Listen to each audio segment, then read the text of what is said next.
Okay, so I just got home a little bit ago from watching Terminator Dark Fate, a movie that, by all accounts, probably shouldn't exist, but it does. And I'm glad that it does. It's a solid movie. It's actually a really solid movie with only a few flaws overall. A lot of people have been going up against this movie for a while, trying to call it woke garbage or it's trash or that spoiler is god awful, but it's really not. Not when you see it in context. Not when you see it in the overall idea of the film. Not when you watch it and you get to the end and you look back on everything and you realize just exactly what happened. Terminator Dark Fate is a movie that I believe only one filmmaker outside of James Cameron could have been able to accomplish. And I say that very affectionately looking at Tim Miller. Terminator Dark Fate is a movie that perfectly brings us back into the Terminator world post Judgment Day to deal with the ramifications of what happened. If we knew what was going to happen back in August of 1997 when Judgment Day was supposed to happen, supposed to take place, and Sarah and John and the T-800 changed the future, that means that the future itself would also change. Things would adapt, they'd evolve, they'd multiply, they would accelerate or decelerate depending on the situation. And that, of course, is what happened in this movie. Now, there are going to be spoilers. I'm going to talk about a lot of spoilers. So you've been warned. But if you want to know what I think, if you want to know if I think you should go and see this movie, the answer to that is yes. Yes, you should. You should 100% go and see this movie. If you are even the slightest fan of 1 and 2, go and see this movie because this is Terminator 3 Dark Fate. They should just slap on a 3 and call it what it is. The third film and potentially the final film in the Terminator franchise that has involvement with James Cameron. And it's very clear that his fingerprints are all over this movie. Maybe not in as direct of a way as people would like, but they're there. So the movie itself starts off with a callback to Terminator 2. Sarah Connor in the mental institution talking about Judgment Day and that whole impassioned speech of, I'm not living in a dream, you're living in an effing dream, right? And then it picks up right after the events of Terminator 2. Her and John are in Mexico. They're enjoying life post saving the world, thinking she can finally be a mother. She can finally start over, finally be with their son. And then another T-800 shows up and kills John. Now that was leaked out. And that was an unfortunate thing that it was leaked. It was an unfortunate thing that I knew it was coming because I feel that moment will shock people who do not know whether or not, like, they didn't know. And I think leaking it out there was really crappy. But it works in the context of the film. A lot of people out there don't like that. They don't like that particular spoiler. But it's fine. The Terminator franchise has never really been about John Connor in the first place. It's been about Sarah. In my opinion, it's generally always been about Sarah. John is just another person along for the ride, a person whose fate isn't in his own hands, a person whose fate was already predetermined. And yes, he's the one that they're saying will lead the resistance. But when you change history, or when you change the future by altering the past, there's a ripple effect. And that ripple effect ultimately has consequences. And if you think that Skynet didn't send back more than one Terminator, I think you're not paying close attention. I think the fact that I'm sure they sent back multiples and we only know about a couple of them. Anyway, so the movie picks up 22 years later, this time with Daniela Ramos, or Danny, played by Natalia Reyes, or Natalie Reyes, or Natalie Reyes, I think is her name. And she is kind of like the Sarah Connor type. A factory worker in Mexico City, loves her dad, loves her brother, loves their dog Taco, seemingly just leading an ordinary life. Until Grace shows up, protects her from the Rev 9, Diego Luna's Terminator, who can now split into two. And that's pretty cool because he's got more or less like the metal endoskeleton on top of nanotech, which is what allows him to have skin. Allows him to have flesh, allows him to basically morph. It's like the liquid metal, but it's only on the outside, allowing him to separate, which is really cool. And of course, from there, they go through their whole adventure, and it's a lot of action. It's very straightforward. Very much, it very much always keeps it moving. It always keeps it going. It always keeps going forward. And the movie itself only really slows down for exposition. And the exposition is cool. The exposition works. The exposition is that Now Skynet is gone. Skynet was destroyed. It didn't come back. Instead, in its place became Legion, something far worse. Judgment Day happens, but it happens later. They only pushed back the inevitable because of the fact that they created artificial intelligence, and that artificial intelligence still grew to hate us. To hate us and want to see us die. And of course, the resistance still gets built up, but it's not with the same people in charge. John Connor, his fate when he changed Skynet, when he died, altered the future. So somebody else would rise. Somebody else would ultimately take that place. And you're thinking all the way through that this is going to be Danny's child, that they're just going through the process once again. And it makes sense. If it worked once, why not try it again? Even from a thematic perspective, it seems like it's like the type of plot line to recycle because it just seems to make sense. Except now she's aided by an older, way more hardcore Sarah Connor. And it's the Sarah Connor we know from Terminator 2. And I love Linda Hamilton in the role. She was amazing in the role. It was so good seeing her back again. She had a lot of great quips. She had that intensity. She had that emotional vulnerability, and it worked out quite well. She is an actress that embodies Sarah Connor, and that's one of the reasons why that's inspired so many people throughout the span of the last nearly 40 years that franchise has been around. People love watching Sarah Connor, Linda Hamilton in that role, and it was so good to see her back. And I really do hope it's not the last time. I really actually hope that. I hope that the movie finds an audience and we get the 2 sequels that James Cameron and the writers have plotted out.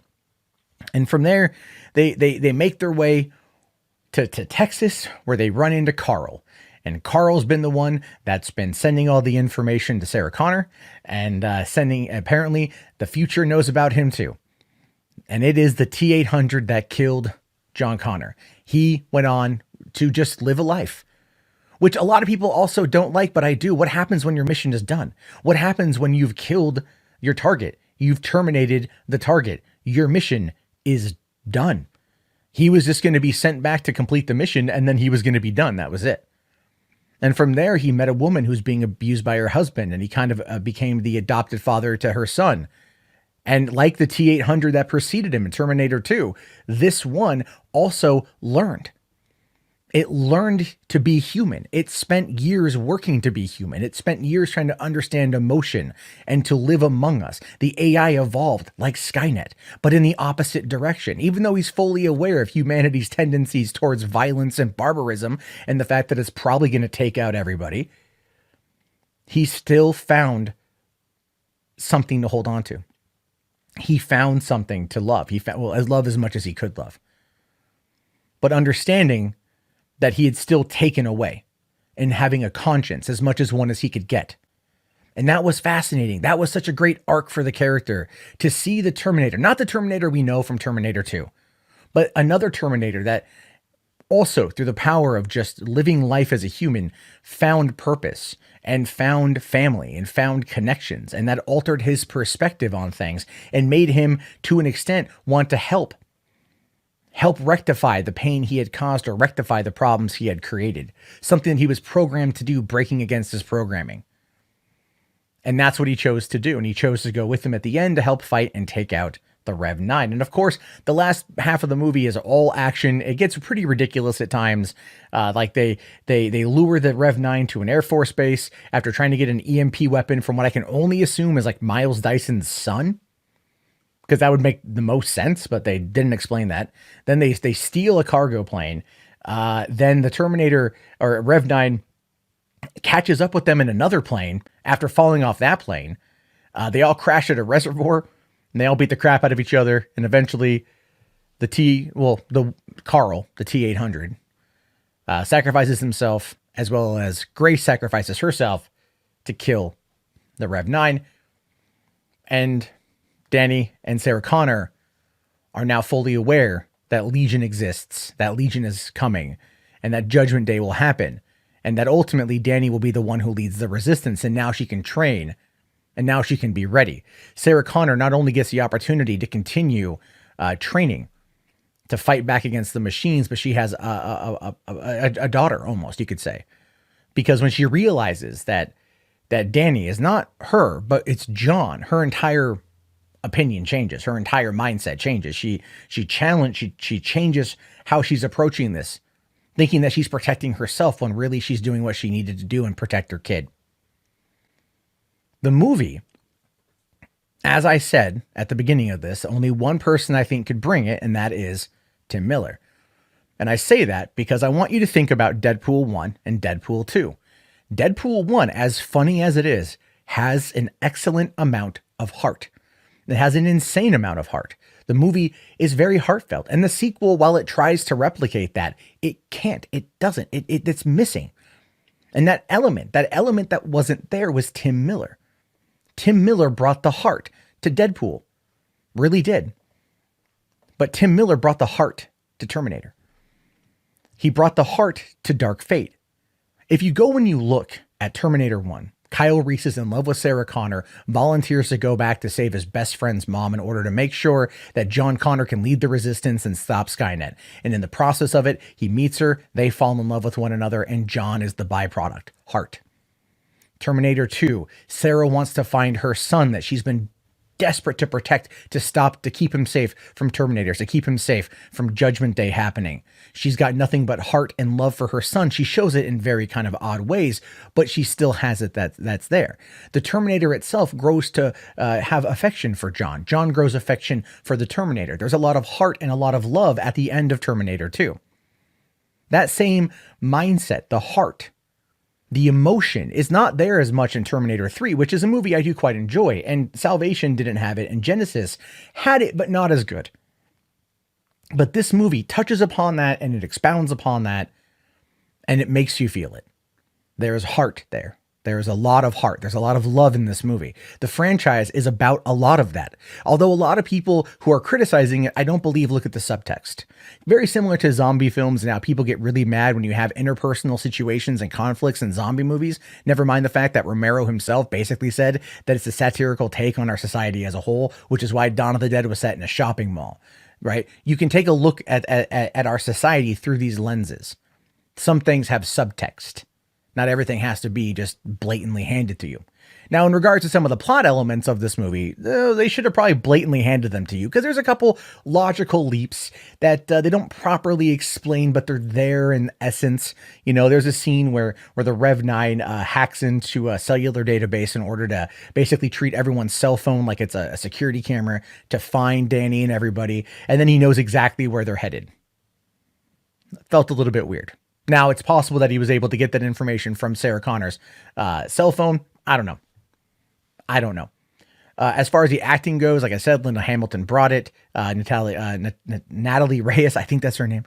She did a really good job. Diego Luna was great in the role. Mackenzie Davis was awesome as Grace, and I really loved Arnold Schwarzenegger's back as Carl, because it was him. It wasn't Terminator from Terminator 2, but it was close.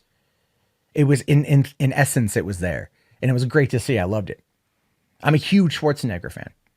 Now, I will admit this, and this requires a little bit of preface to it. When I saw Terminator 2 back in 1993 on HBO for the first time, I cried at the end of that movie because I was so sad that the Terminator died. I was so sad. You know, when he puts his thumbs up and he starts going into the metal, you know, he's gonna be just completely just melted. I was very sad. I cried when I was a kid. I did not cry here, but at the end of this movie, I was welling up, man. I wiped away like a tear on each eye. I was all like, oh my God, you know, because this movie does have a lot of heart to it. There's a lot there.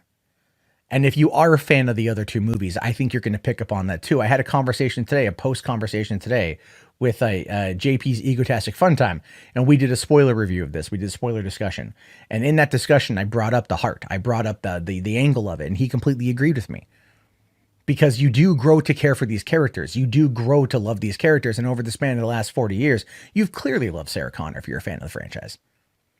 And seeing it come back with Cameron as a producer and working on the story, while it's not directed by him, his fingerprints are all over it. Tim Miller did what Tim Miller does best, which is interject a lot of humor and love into these projects that he works on, which is why I think he's an excellent director, why the movie was excellently directed. Again, it had some flaws with pacing, and some of the slower moments went on too long.